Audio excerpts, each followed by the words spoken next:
आगे बढ़ो, हम तुम्हारे साथ हैं। अशोक नाईक तुम आगे बढ़ो, हम तुम्हारे साथ हैं। वंचित मायक्रो ओबीसींचा विजय असो. कोण म्हणतात देत नाही, घेतल्याशिवाय राहत नाही. लढा आमच्या हक्काचा. पुढे जोराने द्या आणि हात वर करा सगळे. एकच पर्व, ओबीसी सर्व, एकच पर्व. ओबीसी सर्व. अरे बाकीचे बोलायला चालत नाही का बाकीच्यांना? का आवाज निघत नाही कोणाचा? जय. आरक्षण आमच्या हक्काचे, नाही कोणाच्या बापाचं. आरक्षण आमच्या हक्काचे, नाही कोणाच्या बापाचं. अशोकराव तुम आगे बढ़ो, हम तुम्हारे साथ हैं. अशोकराव नाईक तुम आगे बढ़ो, हम तुम्हारे साथ हैं. जय जय जय जय जय भवानी. जय जय जय जय जय शिवाजी. जय जय जय जय जय भवानी. जय जय जय जय शिवाजी. कोण म्हणतो देत नाही, घेतल्याशिवाय राहत नाही. काय मागणी आहे त्याबद्दल मी बोला ना, जरा घोषणा द्या ना त्याबद्दल. काय मागणी आहे तुमच्या? आम्हाला मायक्रोमध्ये सुतारे, कुंभारे, लोहारे, न्हावी यांच्यापैकी किती जणांचा आपल्याला पाठिंबा आहे?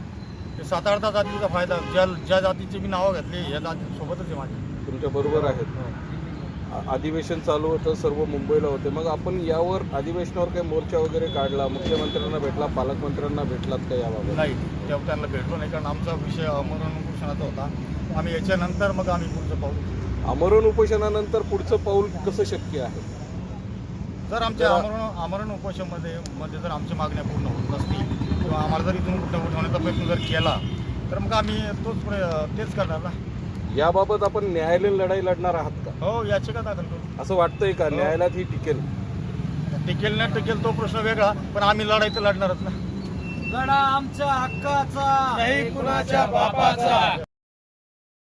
न्हावी, धोबी या ओबीसीमध्ये असून सुद्धा ओबीसीमध्ये नसल्यासारखे आहेत.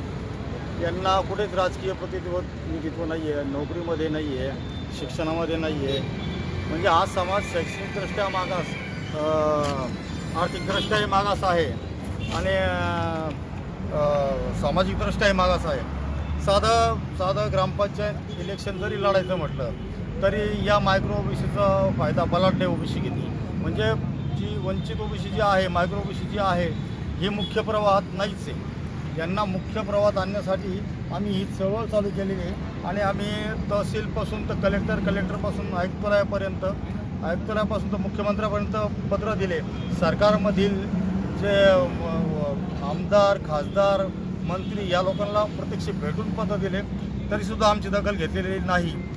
त्याच्यानंतर आम्ही कॅम्ब्रिज चौकात भव्यदिव्य असं हजारोच्या संख्येने मायक्रो समाज एकत्र येऊन आम्ही ते आंदोलन केलं.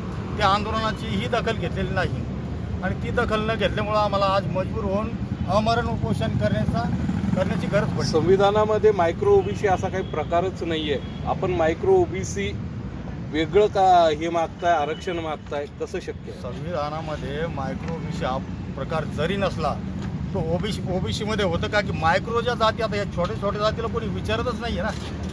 छोट्या जातीला कोणी विचारत नसल्यामुळे हा मुद्दा आम्ही हाती घेतला आहे. भारत हा संविधानावर चालतो. संविधानात असा काही प्रकार नसल्यामुळे संविधानाच्या बाहेर जाऊन मायक्रो ओबीसी असा काही नवीन प्रकार आज ओबीसीसाठी दिला, उद्या दुसरेही कॅटेगरीवाले मागतील. यामुळे पुन्हा देशात एक अराजकता माजेल, पुन्हा आरक्षणाचा नवा विषय समोर येईल असं वाटत नाही का? आता विषय असा आहे, जो तो आपापल्या हक्काची लढाई लढायला लागला आणि लढतोय, चालू आहे लढाया, त्यात आम्ही आमच्या हक्काची लढाई मागतो तर काय गुन्हा केला? आम्ही काय गुन्हा करतो?